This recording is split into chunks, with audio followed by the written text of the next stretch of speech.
Hello everyone, जय हिंद। Welcome to my channel live तक जीएस। आज हम आपको बीटीएससी यानी कि बिहार तकनीकी सेवा आयोग Bihar ANM auxiliary nursing midwifery का प्रैक्टिस सेट का डिस्कशन करवाएंगे। इसमें कुल 21 प्रैक्टिस सेट दिया गया है और आज हम आपको 11वें नंबर सेट का प्रैक्टिस करवाएंगे। इससे पहले मैं 10वें सेट का प्रैक्टिस करवा चुकी हूँ, 10 सेट का प्रैक्टिस करवा चुकी हूँ। अगर आप लोग नहीं देखें तो प्लेलिस्ट में जाकर ज़रूर देखें। तो यह प्रैक्टिस सेट जो है एएनएम की परीक्षा के लिए बहुत ही इम्पोर्टेंट होगा। तो जैसा कि आप सबको पता है कि एएनएम की परीक्षा अगले ही महीने 3 पालियों में निर्धारित की गई है, 5 जनवरी, 11 जनवरी और 12 जनवरी को। तो समय बहुत कम बचा है, इसलिए बिना देरी किए हुए आप लोग परीक्षा की तैयारी में ज़ोर शोर से लग जाइए। और प्रैक्टिस सेट के साथ साथ टॉनिक बैच भी मनीष सर के द्वारा पढ़ाया गया है, उसे भी आप लोग देखना ना भूलें, उसे भी आप लोग ज़रूर देखिए। वह एएनएम की परीक्षा से बहुत ही इम्पोर्टेंट है। तो चलिए स्टार्ट करेंगे प्रैक्टिस सेट 11 का प्रश्न नंबर 1 से। तो पहला प्रश्न है, धूम्रपान बंद करने के संबंध में सीओपीडी के मरीज को परामर्श देना महत्वपूर्ण है क्योंकि। धूम्रपान बंद करने के संबंध में सीओपीडी के मरीज को परामर्श देना महत्वपूर्ण है क्योंकि यह रोग की प्रगति को धीमा करने का एकमात्र तरीका है। धूम्रपान बंद करने के संबंध में सीओपीडी के मरीज को परामर्श देना महत्वपूर्ण है क्योंकि यह रोग के प्रगति को धीमा करने का एकमात्र तरीका है। ऑप्शन नंबर बी इसका सही उत्तर हो जाएगा। अगला प्रश्न है, माइट्रल वाल्व विकार वाले मरीज में किसके बीच में बिगड़ा हुआ रक्त प्रवाह होता है? तो इसका उत्तर है ऑप्शन नंबर बी, बायां आलिंद और बायां निलय। माइट्रल वाल्व विकार वाले मरीज में बायां आलिंद और बायां निलय के बीच बिगड़ा हुआ रक्त प्रवाह होता है। ऑप्शन नंबर बी इसका सही उत्तर हो जाएगा। अगला प्रश्न है, एक संदिग्ध तीव्र महाधमनी विच्छेदन वाले मरीज को प्रदान की जाने वाली प्राथमिक देखभाल है, कौन सी है? तो इसका उत्तर है ऑप्शन नंबर बी, रक्तचाप को नियंत्रित करना प्राथमिक देखभाल है। ऑप्शन नंबर बी इसका सही उत्तर हो जाएगा। अगला प्रश्न है, डायस्टोल के अंत में निलय के भीतर रक्त की मात्रा को क्या कहा जाता है? तो इसका उत्तर है ऑप्शन नंबर ए, प्रीलोड कहा जाता है। डायस्टोल के अंत में निलय के भीतर रक्त की मात्रा को प्रीलोड कहा जाता है। ऑप्शन नंबर ए इसका सही उत्तर हो जाएगा। अगला प्रश्न है, यदि मरीज की स्थिति बदलते समय SpO2 नीचे गिरता है तो तत्काल करने वाली कार्रवाई कौन सी है? तो इसका उत्तर हो जाएगा ऑप्शन नंबर सी, योजना की स्थिति में बदलाव जो मरीज के लिए कम जोखिम पैदा करते हो। यदि मरीज की स्थिति बदलते समय SpO2 नीचे गिरता है तो तत्काल करने वाली कार्रवाई है योजना की स्थिति में बदलाव जो मरीज के लिए कम से कम जोखिम पैदा करते हैं। ऑप्शन नंबर सी इसका सही उत्तर हो जाएगा। अगला प्रश्न है, बढ़े हुए स्राव या अपने वायुमार्ग को नियंत्रित करने में असमर्थता वाले मरीज सीपीएपी के लिए अच्छे उम्मीदवार नहीं है, वह निम्नलिखित में से किस कारण से है? तो इसका उत्तर हो जाएगा ऑप्शन नंबर सी, ऑस्पिरेशन, चूसन का जोखिम।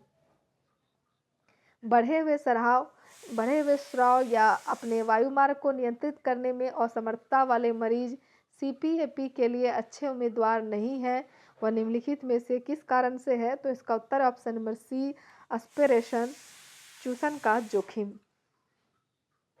अगला प्रश्न है, एक सर्जिकल प्रक्रिया जो तब की जाती है जब कृत्रिम वायुमार्ग की आवश्यकता लंबी होने की उम्मीद की जाती है। तो उम्मीद की जाती है उसे क्या कहा जाता है? तो इसका उत्तर ऑप्शन नंबर बी, ट्रैकियाटोमी कहा जाता है। ऑप्शन नंबर बी इसका सही उत्तर है। एक सर्जिकल प्रक्रिया जो तब की जाती है जब एक कृत्रिम वायुमार्ग की आवश्यकता लंबी होने की उम्मीद की जाती है, तो यह ट्रैकियोटोमी है। ऑप्शन नंबर बी इसका सही उत्तर होगा। अगला प्रश्न है, सर्जिकल थिएटर में स्थानांतरण के समय तक की अवधि जो सर्जरी के लिए निर्धारित क्लाइंट के साथ शुरू होती है क्या कहलाती है? तो इसका उत्तर option number B, preoperative अवधि कहलाती है। आगे देखेंगे पीसीए क्या है। तो इसका उत्तर है option number D, PCA patient control analgesia है। ऑप्शन नंबर डी इसका सही उत्तर हो जाएगा। पीसीए क्या है? Patient control analgesia. अगला है युग्मनज। युग्मनज बनाने से पहले दो अति विशिष्ट कोशिकाओं नर में शुक्राणु और मादा में स्त्री बीज के परिपक्व होने की प्रक्रिया क्या कहलाती है? तो इसका उत्तर है ऑप्शन नंबर डी, निषेचन कहलाती है। अगला प्रश्न है एरियोला की परिधि के आसपास स्थित सहायक ग्रंथियों को क्या कहा जाता है? तो इसका उत्तर है option number B, Montgomery tubercle कहा जाता है। एरियोला की परिधि के आसपास स्थित सहायक ग्रंथियों को मोंटगोमरी ट्यूबरकल कहा जाता है। ऑप्शन नंबर बी इसका सही उत्तर हो जाएगा। अगला प्रश्न है प्लेसेंटा को पार नहीं करने वाला हार्मोन कौन सा है? तो इसका उत्तर हो जाएगा option number C, calcitonin. Calcitonin जो है यह प्लेसेंटा को पार नहीं करने वाला हार्मोन है। अगला प्रश्न है कमरबंद के संपर्क बिंदु के नीचे खोपड़ी की परतों में द्रव के जमाव के कारण सूजन के गठन को क्या कहा जाता है? तो इसका उत्तर होगा ऑप्शन नंबर बी, प्रसव शीर्ष शोफ कहा जाता है। कमरबंद के संपर्क बिंदु के नीचे खोपड़ी की परतों में द्रव के जमाव के कारण सूजन के गठन को प्रसव शीर्ष शोफ कहा जाता है। ऑप्शन नंबर बी इसका सही उत्तर हो जाएगा। अगला है गर्भावस्था के प्रारंभिक भाग में गर्भधारण के सप्ताहों की गणना के लिए किससे गणना की जानी है? तो इसका उत्तर है ऑप्शन नंबर बी, अंतिम मासिक धर्म का पहला दिन से गणना की जानी है। ऑप्शन नंबर बी इसका सही उत्तर होगा।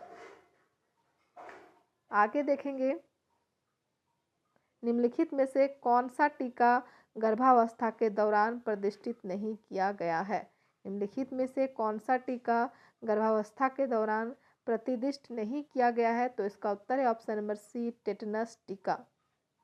तपेदिक के उपचार में उपयोग की जाने वाली निम्न में से कौन सी दवा एक बैक्टीरियोस्टेटिक दवा है? तो इसका उत्तर हो जाएगा ऑप्शन नंबर ए, स्ट्रेप्टोमाइसिन। अगला प्रश्न है निम्नलिखित में से किसका एक आक्रमण जीवन भर के लिए प्रतिरक्षा प्रदान करता है? तो इसका उत्तर हो जाएगा option number D, rubella. Rubella का आक्रमण जीवन भर के लिए प्रतिरक्षा प्रदान करता है। ऑप्शन नंबर डी इसका सही उत्तर होगा। अगला है निम्नलिखित में से ये सभी संक्रमण ड्रॉपलेट्स के माध्यम से फैलते हैं सिवाय किसको छोड़कर? तो इसका उत्तर हो जाएगा ऑप्शन नंबर डी, विटिलिगो को छोड़कर पर्टुसिस, तपेदिक और मस्तिष्क ज्वर जो हैं यह ड्रॉपलेट्स के माध्यम से फैलते हैं सिवाय विटिलिगो को छोड़कर। तो उत्तर हो जाएगा ऑप्शन नंबर डी। अगला प्रश्न है बैक्टीरियोलॉजिकल रूप से पुष्टि या नैदानिक रूप से निदान किए गए तपेदिक जिसमें जिनिटोमूत्र प्रणाली शामिल है उसे क्या कहा जाता है? तो उसे अतिरिक्त फुफ्फुसीय क्षय रोग कहा जाता है। ऑप्शन नंबर बी इसका सही उत्तर हो जाएगा। अगला प्रश्न है कपास के रेशे की धूल को लंबे समय तक अंदर लेना निम्नलिखित में से किस स्थिति का कारण बनता है? तो इसका उत्तर है ऑप्शन नंबर सी, बाइसिनोसिस स्थिति का कारण बनता है। ऑप्शन नंबर सी इसका सही उत्तर हो जाएगा।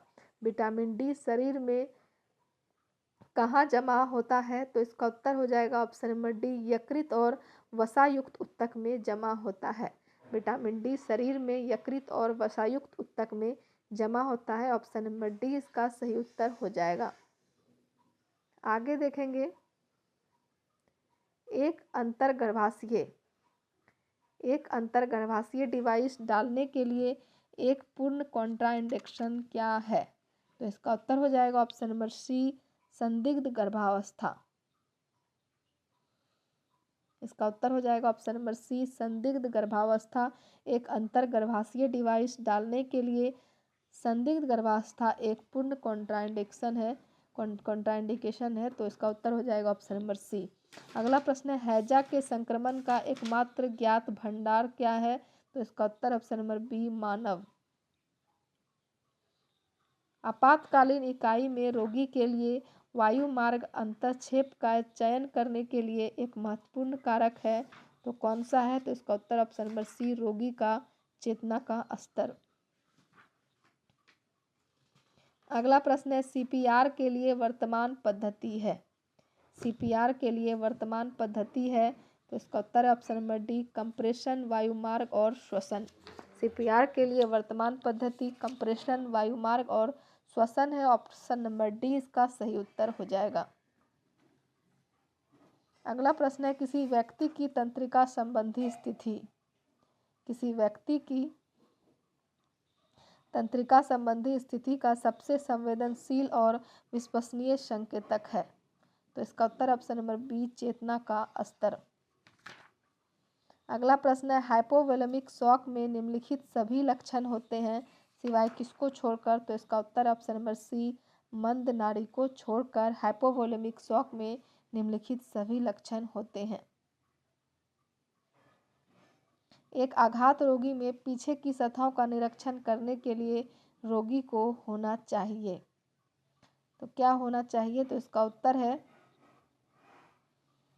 Option number C, cervical spine immobilization के साथ लॉग रोल किया गया। एक आघात रोगी में पीछे की सतहों का निरीक्षण करने के लिए रोगी को सर्वाइकल स्पाइन इमोबिलाइजेशन के साथ लॉग रोल किया गया होना चाहिए। तो ऑप्शन नंबर सी इसका सही उत्तर हो जाएगा। अगला प्रश्न है, दोपहर करीब 12 बजे एक वृद्ध व्यक्ति को अपच की शिकायत के साथ और ओरिएंटेड नहीं होने की शिकायत के साथ आपात स्थिति में लाया जाता है। उसकी त्वचा गर्म और शुष्क थी। उनकी पत्नी कहती हैं कि वह सुबह में ठीक थे, लेकिन निम्नलिखित में से कौन सी प्राथमिक नर्सिंग कार्रवाई होगी। तो इसका उत्तर हो जाएगा ऑप्शन नंबर सी, उसके महत्वपूर्ण लक्षणों का आकलन करेंगे। ऑप्शन नंबर सी इसका सही उत्तर होगा। अगला प्रश्न है, निम्नलिखित में से कौन सी एक बचावकर्ता द्वारा एक गिरे हुए रोगी के लिए की जाने वाली पहली कार्रवाई है। तो इसका उत्तर हो जाएगा ऑप्शन नंबर ए, पीड़ित से बात करें या उसके कंधे हिलाएं। हैवर्सियन नलिकाएं पाई जाती है हड्डियों में। तो इसका उत्तर हो जाएगा ऑप्शन नंबर ए। ऊष्मा नियमन केंद्र अवस्थित है। ऊष्मा नियमन केंद्र कहाँ अवस्थित है? तो इसका उत्तर है ऑप्शन नंबर बी, हाइपोथैलेमस में अवस्थित है। मिट्रल कोशिकाएं पाई जाती है। मिट्रल कोशिकाएं किस में पाई जाती है? तो घ्राण पथ में पाई जाती है। ऑप्शन नंबर सी इसका सही उत्तर हो जाएगा। अगला है, नेत्र का संवेदी वर्णकता स्तर है। नेत्र का संवेदी वर्णकता स्तर है। तो इसका उत्तर ऑप्शन नंबर बी, दृष्टि पटल। उम्मीद कर रहे हैं कि वीडियो आप लोग को पसंद आ रहा होगा। वीडियो अगर पसंद आ रहा है तो वीडियो को लाइक कीजिए, कमेंट कीजिए और ज़्यादा से ज़्यादा शेयर कीजिए। और जो लोग भी चैनल पर नए जुड़े हैं, चैनल को सब्सक्राइब कीजिए। अगला प्रश्न है, तंत्रिका कोशिकाओं की निसल्स कणिकाएं बनी होती है। किसकी बनी होती है? तो इसका उत्तर ऑप्शन नंबर सी, राइबोसोम्स की बनी होती है। सेक्रम तथा कोकिक्स के मध्य किस प्रकार का ज्वाइंट होता है? तो इसका उत्तर हो जाएगा ऑप्शन नंबर ए, सिम्फाइसिस ज्वाइंट होता है। अगला है, मूत्र का मुख्य विलेय घटक है। मूत्र का मुख्य विलेय घटक कौन सा है? तो इसका उत्तर है ऑप्शन नंबर ए, यूरिया। अंडजनन घटित होता है अंडाशय में। ऑप्शन नंबर ए इसका सही उत्तर होगा। अगला प्रश्न है, हड्डियां किसका उदाहरण है? तो इसका उत्तर है ऑप्शन नंबर ए, संयोजी ऊतक का उदाहरण है। अभिवाही तंत्रिका तंतु आवेग का वहन करता है। अभिग्राहक से सीएनएस तक। ऑप्शन नंबर बी इसका सही उत्तर हो जाएगा। नर मूत्रमार्ग की लंबाई लगभग कितना है? तो इसका उत्तर हो जाएगा ऑप्शन नंबर ए, 18 से 20 सेंटीमीटर। योनि में सामान्यतः कौन सा बैक्टीरिया पाया जाता है? तो इसका उत्तर हो जाएगा ऑप्शन नंबर सी, लैक्टोबैसिलस एसिडोफाइलस। रक्त समूह प्रथम खोजे गए थे। तो इसका उत्तर हो जाएगा, किसके द्वारा खोजे गए थे? तो इसका उत्तर है option number B, Karl Landsteiner द्वारा। रक्त समूह खोजे गए थे कार्ल लैंडस्टेनर द्वारा। ऑप्शन नंबर बी इसका सही उत्तर हो जाएगा। अगला है, निम्नलिखित में से कौन सी धमनी प्राथमिक रूप से हृदय की अग्रवर्ती भित्ति को प्रेषित करती है? तो इसका उत्तर हो जाएगा ऑप्शन नंबर सी, बाईं अग्रवर्ती अवरोही धमनी। पद श्वसन संदर्भित हैं, पद श्वसन संदर्भित हैं, तो इसका उत्तर हो जाएगा ऑप्शन नंबर डी, उपरोक्त सभी संवातन से, फेफड़ों के भीतर गैसों के विनिमय से, कोशिकाओं के भीतर ऑक्सीजन के उपयोग से, तीनों से पद श्वसन संदर्भित हैं, तो इसका उत्तर हो जाएगा ऑप्शन नंबर डी, उपरोक्त सभी। अगला प्रश्न है, मरीज द्वारा नर्स को दिया गया कौन सा कथन यह इंगित करता है कि उसे हृदय धमनी बीमारी को जोखिम है? तो इसका उत्तर है ऑप्शन नंबर डी, मैं प्रतिदिन 1.5 पैकेट सिगरेट को पीता हूँ। मरीज द्वारा नर्स को दिया गया यह कथन जो है, मैं प्रतिदिन 1.5 पैकेट सिगरेट को पीता हूँ, उसे हृदय धमनी बीमारी का जोखिम है। ऑप्शन नंबर डी इसका सही उत्तर हो जाएगा। अगला प्रश्न है, हृदय नाल शलाका, हृदय नाल शलाका प्रवेशन की प्रक्रिया पूर्ण होने के पश्चात प्रारंभिक 24 घंटे के लिए नर्स को किस जटिलता को मॉनिटर करना चाहिए?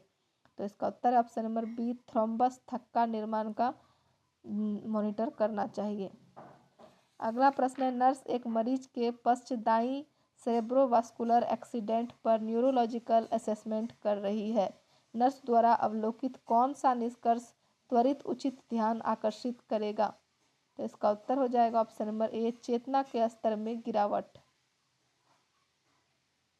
आगे देखेंगे, अवटु अतिक्रियता, अवटु अतिक्रियता हाइपरथायरॉयडिज्म के लिए किस ड्रग का उपयोग किया जाता है? तो इसका उत्तर हो जाएगा ऑप्शन नंबर सी, ल्यूगोल घोल, ल्यूगोल घोल का उपयोग किया जाता है, तीव्र आयोडीन घोल। अवटु अतिक्रियता के लिए ल्यूगोल्स घोल ड्रग का उपयोग किया जाता है। ऑप्शन नंबर सी इसका सही उत्तर हो जाएगा। अगला प्रश्न है, एक नर्स एक मरीज के कक्ष में यह ज्ञात करने के लिए प्रवेश करती है कि मरीज में स्पंद तथा श्वसन क्रिया नहीं है। सहायता के लिए आवाज़ लगाने के बाद नर्स की प्रथम प्रतिक्रिया होनी चाहिए। प्रथम प्रतिक्रिया क्या होगा? तो इसका उत्तर ऑप्शन नंबर सी, वायु मार्ग स्थापित करना। ऑप्शन नंबर सी इसका सही उत्तर हो जाएगा। अगला प्रश्न है, कुसमोल, कुसमोल श्वसन क्रिया संबंध है, कुसमोल श्वसन क्रिया किससे संबंध है? तो इसका उत्तर है option number B, diabetic ketoacidosis से। कुसमोल श्वसन क्रिया जो है डायबिटिक कीटोएसिडोसिस से संबंध है। ऑप्शन नंबर बी इसका सही उत्तर हो जाएगा। अगला प्रश्न है, फेओक्रोमोसाइटोमा, फेओक्रोमोसाइटोमा संबंध है किससे है? तो अधिवृक्क ग्रंथि से। ऑप्शन नंबर ए इसका सही उत्तर हो जाएगा। अगला प्रश्न है, वेबस्टर परीक्षण, वेबस्टर परीक्षण किसके निदान के लिए की जाती है? तो इसका उत्तर ऑप्शन नंबर बी, श्रवण हानि। वेबस्टर परीक्षण जो है श्रवण हानि के निदान के लिए की जाती है। ऑप्शन नंबर बी इसका सही उत्तर हो जाएगा। अगला प्रश्न है, आईसीयू में नर्स रोगी का अनुपात कितना होना चाहिए? तो इसका उत्तर है ऑप्शन नंबर बी, 1:1 होना चाहिए। आईसीयू में नर्स रोगी का अनुपात 1:1 होना चाहिए। एक रोगी तथा एक नर्स, एक रोगी के साथ एक नर्स आईसीयू में होना चाहिए। ऑप्शन नंबर बी इसका सही उत्तर हो जाएगा। अगला प्रश्न है, हृदय रोध गलन, हृदय रोध गलन जटिलता में सम्मिलित है, क्या सम्मिलित है? तो उपरोक्त सभी सीएचएफ, हृदय जनित घात और अतालता तीनों हृदय रोध गलन जटिलताओं में सम्मिलित हैं, तो इसलिए इसका उत्तर हो जाएगा उपरोक्त सभी। अगला प्रश्न है, दूरस्थ बही प्रकोष्ठिका, दूरस्थ बही प्रकोष्ठिका के आखिरी भाग में हुआ अस्थिभंग कहलाता है, क्या कहलाता है? तो कहलाता है कोली अस्थिभंग। ऑप्शन नंबर ए इसका सही उत्तर हो जाएगा। अगला प्रश्न है, आहार नाल का कौन सा हिस्सा, आहार नाल का कौन सा हिस्सा क्रोन बीमारी के लिए सर्वसामान्य स्थान है? तो इसका उत्तर है ऑप्शन नंबर डी, सीमावर्ती शेषांत्र। अगला प्रश्न है, मरीज के गुप्त रक्त परीक्षण के लिए तैयारी है, मरीज के गुप्त रक्त परीक्षण के लिए क्या तैयारी है? तो नमूना लेने से पूर्व 48 घंटों के लिए मांस रहित भोजन। ऑप्शन नंबर डी इसका सही उत्तर हो जाएगा। अगला है, एक नर्स फिजिशियन को सहयोग की तैयारी करते हुए किसी मरीज की त्वचा का वुड लाइट के साथ परीक्षण करने के लिए निम्न में से क्या करेगी? तो मरीज को बतलाएगी कि प्रक्रिया पीड़ा रहित है। ऑप्शन नंबर बी इसका सही उत्तर हो जाएगा। अगला प्रश्न है, नलिका प्रवेशन। नलिका प्रवेशन के पश्चात यदि श्वसन की ध्वनि केवल दाई बाजू ही सुनाई दे तो क्या होगा? तो नलिका को वापस खींचें तथा फिर से सुने। नलिका प्रवेशन के पश्चात यदि श्वसन की ध्वनि केवल दाईं बाजू की ही सुनाई दे तो नलिका को वापस खींचें तथा फिर से सुने। ऑप्शन नंबर डी इसका सही उत्तर हो जाएगा। तो उम्मीद कर रहे हैं कि वीडियो आप लोग को अच्छा लग रहा है। वीडियो अगर अच्छा लग रहा है तो वीडियो को कमेंट कीजिए, शेयर कीजिए और ज़्यादा से ज़्यादा लाइक कीजिए। आगे देखेंगे, गैस्ट्रिक ग्रंथियों में पेप्टिक सेल स्रावित करती है। गैस्ट्रिक ग्रंथियों में पेप्टिक सेल स्रावित करती है पेप्सिनोजन में। ऑप्शन नंबर डी इसका सही उत्तर हो जाएगा।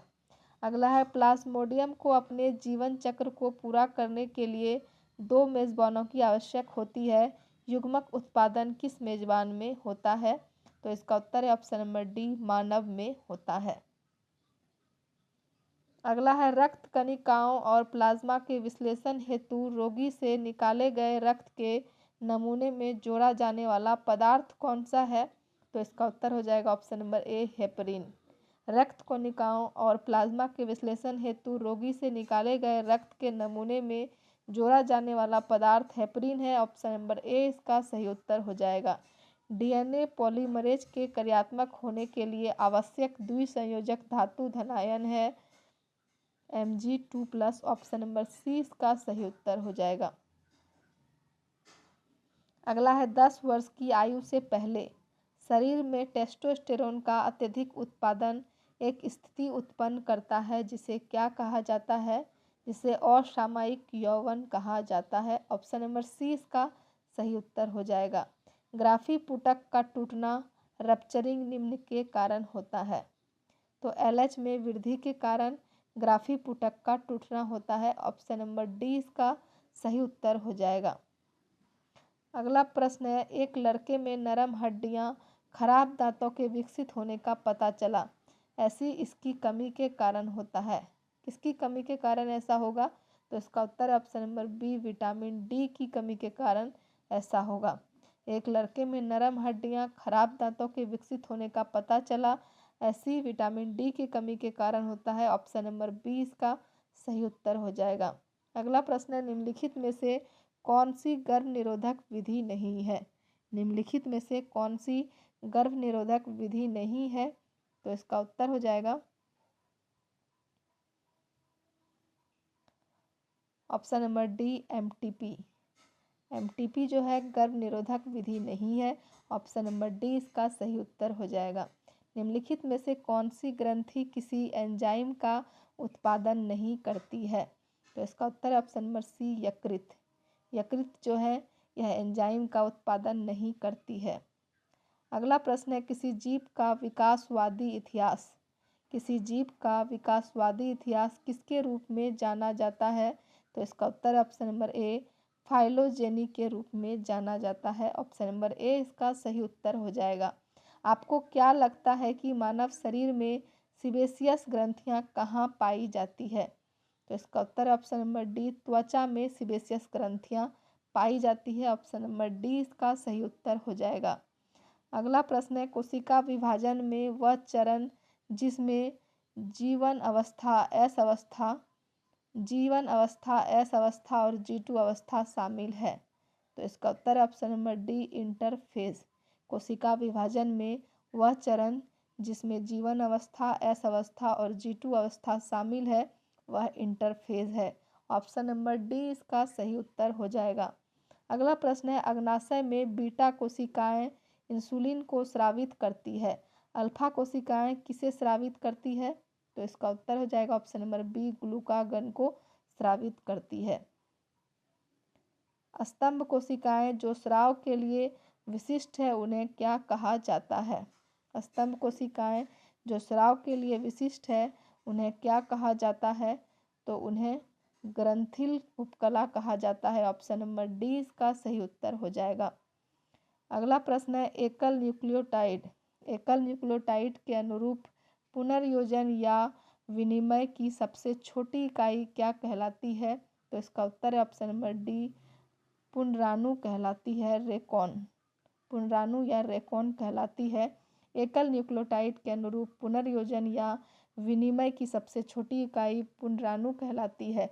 ऑप्शन नंबर डी इसका सही उत्तर होगा। तो उम्मीद करते हैं कि वीडियो आप लोग को पसंद आ रहा होगा। वीडियो अगर पसंद आ रहा है तो वीडियो को लाइक कीजिए, कमेंट कीजिए और ज़्यादा से ज़्यादा शेयर कीजिए ताकि सभी एएनएम छात्राओं के पास ये वीडियो पहुंच सके और इस वीडियो का लाभ उठा सके। और चैनल पे जो भी नए जुड़े हैं चैनल को सब्सक्राइब कीजिए। और इस प्रैक्टिस सेट के साथ साथ आप लोग टॉनिक बैच भी देखना ना भूलें। टॉनिक बैच भी एएनएम की परीक्षा के लिए बहुत ही इम्पोर्टेंट है और यह मनीष सर द्वारा पढ़ाया गया है। अगला प्रश्न देखेंगे, निम्नलिखित में से कौन सा वृक्क में यूरोपोइसिस या मूत्र निर्माण का एक चरण नहीं है?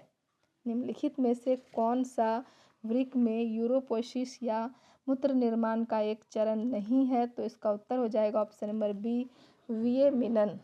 ऑप्शन नंबर बी इसका सही उत्तर हो जाएगा। विएमिनन जो है डिएमिनेशन जो है यह वृक्क में यूरोपाइसिस या मूत्र निर्माण का एक चरण नहीं है। अगला प्रश्न है उस इम्यूनोग्लोबिन का नाम बताएं जो धूल एलर्जी जैसी एलर्जी की प्रतिक्रिया की मध्यस्थता करता है। उस इम्यूनोग्लोबिन का नाम बताएं जो धूल एलर्जी जैसी एलर्जी की प्रतिक्रिया की मध्यस्थता करता है। तो इसका उत्तर है ऑप्शन नंबर बी IgE।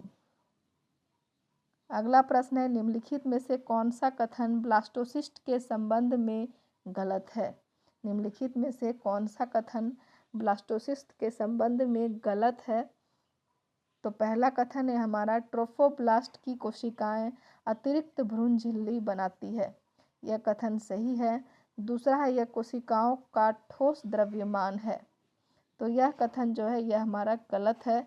और तीसरा है इसमें कम से कम 2 प्रकार की कोशिकाएं ट्रोफोब्लास्ट और आंतरिक कोशिकाएं द्रव्यमान है। यह भी हमारा सही कथन है। अगला है जोना पेलुसिडा। जोना पेलुसिडा तना हुआ और ब्लास्टुला में टूटने के लिए उत्तरदायी है। यह भी कथन हमारा सही है। तो इसमें पूछ रहा है कि गलत कथन कौन सा है? तो इसका उत्तर हो जाएगा ऑप्शन नंबर बी यह कोशिकाओं का ठोस द्रव्यमान है। यह कथन हमारा गलत है तो इसलिए इसका उत्तर हो जाएगा ऑप्शन नंबर बी। अगला प्रश्न है निम्नलिखित में से कौन सा एक प्रगुही नहीं है? निम्नलिखित में से कौन सा एक प्रगुही नहीं है? तो इसका उत्तर है ऑप्शन नंबर ए प्लेटीहेल्मिन्थिस।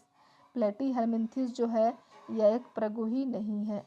वातिल अस्थियां वर्ग में पाई जाती है। किस वर्ग में वातिल अस्थियां पाई जाती है? तो इसका उत्तर है ऑप्शन नंबर डी पक्षी वर्ग में वातिल अस्थियां पाई जाती है। आगे देखेंगे कोल्पोस्कोपी में निम्न में से किसका उपयोग होता है?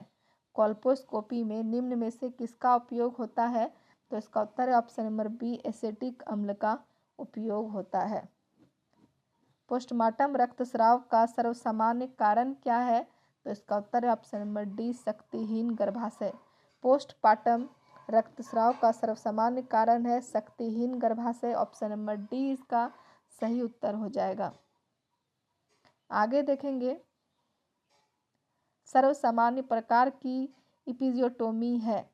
सर्वसामान्य प्रकार की इपिजियोटोमी कौन सी है? तो इसका उत्तर है ऑप्शन नंबर बी मीडियोलैटरल इपिजियोटोमी।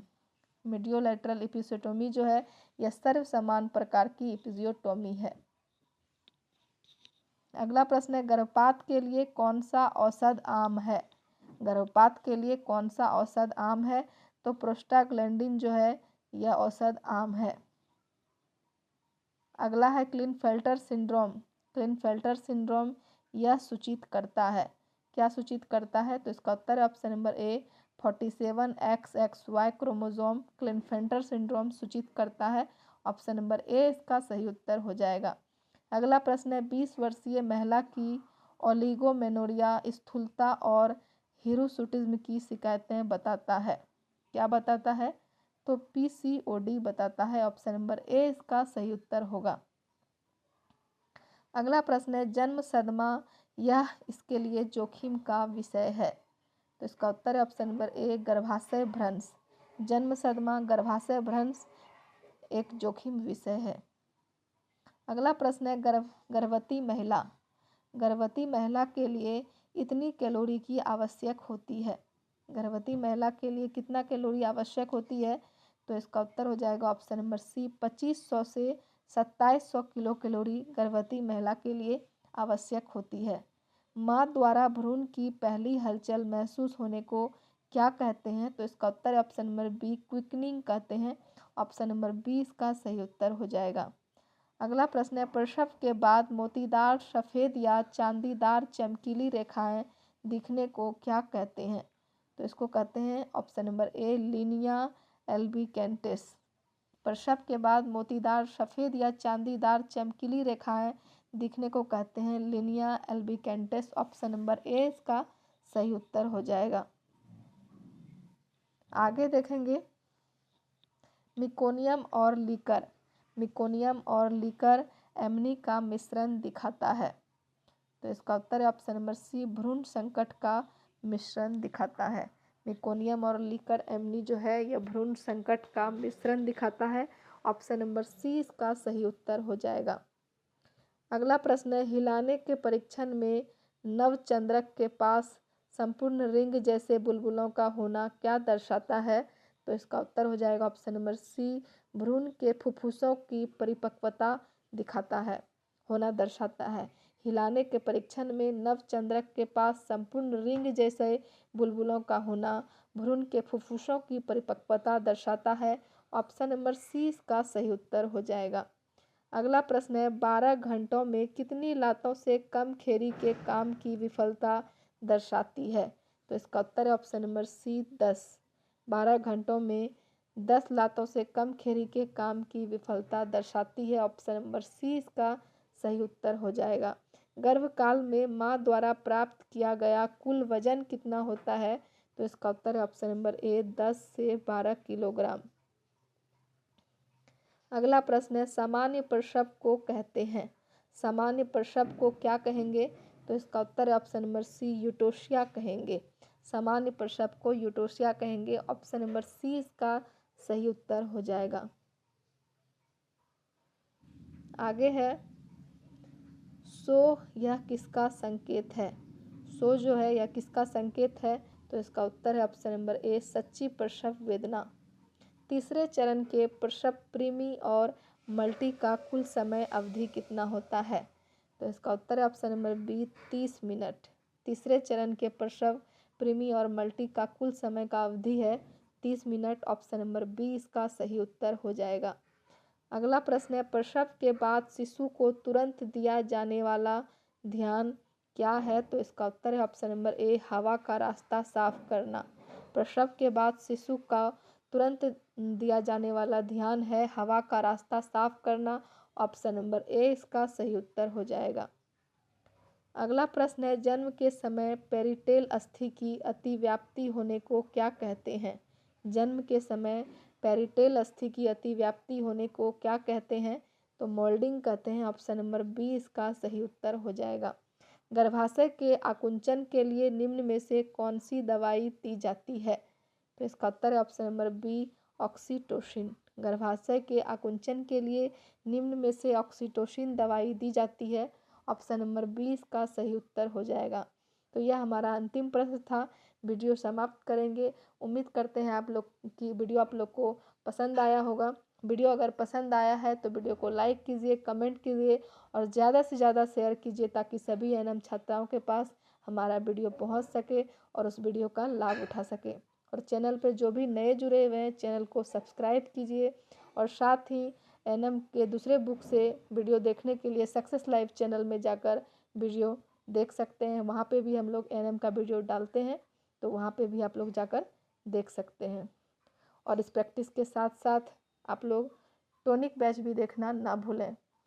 तो चलिए धन्यवाद, मिलते हैं अगले वीडियो में।